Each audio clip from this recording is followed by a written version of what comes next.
Today, we are flying on what is considered by many to be the world's best business class seat, ANA's The Room, from New York's JFK to Tokyo Haneda Airport.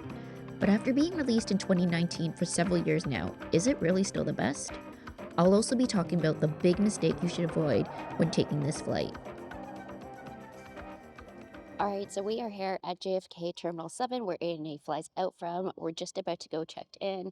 It is a pretty small check-in area. There's not too much to see here, just like the rest of JFK, but I'm still excited for the flight. Let's get going. Okay, something really funny about ANA's check-in is that if you're flying first class, they literally roll out a red carpet for you. If you're flying business class like we are today, you get a blue carpet.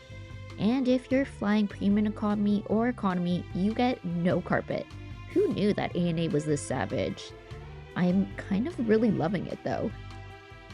After getting quickly checked in, it's now time for us to check out the lounge. Unfortunately, ANA doesn't have a lounge here at JFK Airport, but you do get access to the Horizons Lounge located in Terminal 7 where ANA flies out from. If ground experience is important to you, then this lounge is the exact reason why you should fly out of an airline's home base if you're able to, just because you'll always get the best of what an airline has to offer when it comes to ground experience when you fly out of their main hub. In ANA's case, that would be Tokyo, where you'd have access to ANA lounges, which are pretty great.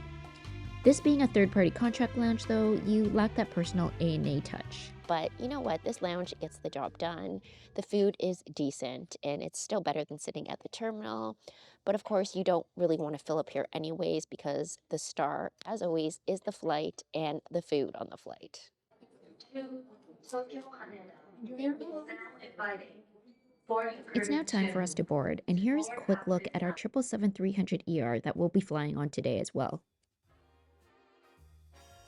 On our plane today, there are 64 Safran Fusio business class seats in a 1-to-1 configuration, where the seats alternate between forward and backward facing. In rows 5 and 6, there is a mini business class cabin with 8 seats. The middle business class cabin in rows 7 through 16 has 40 business class seats. And the final business class cabin in rows 17 through 20 has 16 business class seats. For today's flight, me and my boyfriend are sitting in the first mini business class cabin in seats 5A and 5C. But let's do a quick little seat tour before we take off. The seats here in ANA The Room are a whopping 35 inches in width and 53.5 inches in pitch, which is wild if you consider that the average business class seat is somewhere in the 20 to 24 inch range.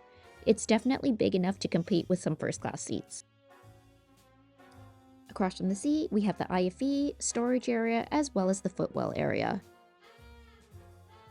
Inside the storage area, there's a sick bag, and down below there is a universal power port, as well as an HDMI port, which looks like it was fighting for its life. At the edge of the side table, we have the seat and light controls, and of course a remote control for the IFE. Up on top, we have lights, but no individual air vents, sadly. And down below, we have our footwell, which is plenty spacious. Next to the footwell, there's a standard safety card. As for the tray table, it does pull out from under the IFE and folds out into a larger size. And finally, for the piece de resistance, the best part of the entire suite, we have the privacy doors, which are pretty great. Except for maybe this gap that they have. It's still very private though, as long as nobody is creepy and decides to peer through that crack. After being offered orange juice or water as a welcome drink, it's time to get our seatbelts on for the safety video and takeoff. Can I just say that this view never gets old? Shortly after takeoff, we're given menus for dinner. There's a choice between Japanese dinner or international. I decide to get the Japanese dinner while my boyfriend goes for the international dinner. As for the drink menu, there is a generous selection of sake, champagne, soju, wines, beers, cocktails, and non-alcoholic beverages. The amuse-bouche for both menu options is the same, a small caprese salad as well as a smoked salmon canapé. Both were really delicious, a great start to the meal. Next was appetizers. My boyfriend's international appetizer was a grilled shrimp and white asparagus with mango.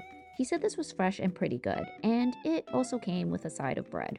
As for my Japanese appetizer, it was phenomenal. Not only was it beautifully plated and delicious, but it seems so much more substantial than the international appetizer. This appetizer could have been a meal in itself. For the international main dish, my boyfriend got the beef fillet steak. He said this wasn't so great, and that it was kind of dry and tasteless. For the Japanese main, I got a mackerel and ginger sauce. This was super flavorful, and the fish was cooked perfectly. It also came with a bowl of steamed rice, pickled veggies, and a comforting bowl of miso soup, which you can never go wrong with. Needless to say, you should always order the Japanese meal when you're on a Japanese airline because it was pretty clear which of the two menus was the winner. The Japanese one, by the way, in case, it wasn't clear. As for dessert, both international and Japanese menus have the same options. My boyfriend gets a cheese plate, and I go for the white chocolate brownie with vanilla sauce. If I'm being honest, this wasn't very good. It was overly dense and just a little bit too sweet for my liking. Okay, now seems like a good time for us to check out our amenity kit. It's A&A blue fabric by the British brand Ettinger, which is known for their leather accessories. A little bit ironic considering this pouch wasn't leather. But like they say, it's what's on the inside that counts. And on the inside of this pouch, there's an Aveda hand cream as well as an Aveda lip balm. There was also this foldable reusable tote bag which gave our coat hook a purpose. Oh, and there was also a pair of slippers and even a shoehorn. Now let's check out our washroom. The washroom is standard in size and has everything you'd expect from an airplane washroom with a couple of notable exceptions, which includes a Japanese toilet as well as a foot lever that automatically opens the garbage so that you don't have to touch it with your hands. If you're a germaphobe, you can rest easy. It was also fully stacked with toothbrushes, mouthwash, and these face and body sheets that are meant to help you cool off. Okay, let's head back to our seats now so that we can put it into lie flat mode. Once in lie flat mode, we put our mattress cover on, which I didn't know this before, but it does come with slots to put the seatbelt through. We also have a blanket and not just one, but 2 pillows. In lie flat mode, this is massive. You could probably fit at least 3 people in here if for some reason you want to pretend like you're on Spirit Airlines. And after getting a few hours of shut-eye, it's now time for us to check out the Anytime menu. The Anytime menu is extremely extensive, and you could create several more meals just on the Anytime menu alone. I immediately zone in on the poodle ramen though.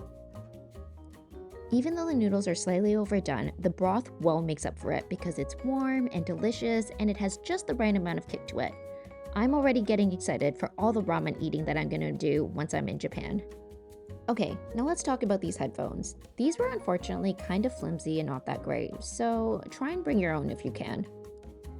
As for the IFE, it's 24 inches and it looks great, but I did find that the selection of movies and TV shows to be a little bit lacking compared to some other airlines. Okay, now believe it or not, there's one more meal now, breakfast. Like dinner, everything is beautifully presented and tastes great. All right, so now it's time to talk about how much all this cost. So normally a one-way ticket for one person on this route, so from JFK to Tokyo Haneda in A&A business class, would have cost around $8,000 US per person, which would have been 16,000 US dollars total for both me and my boyfriend, which is a crazy, crazy amount of money.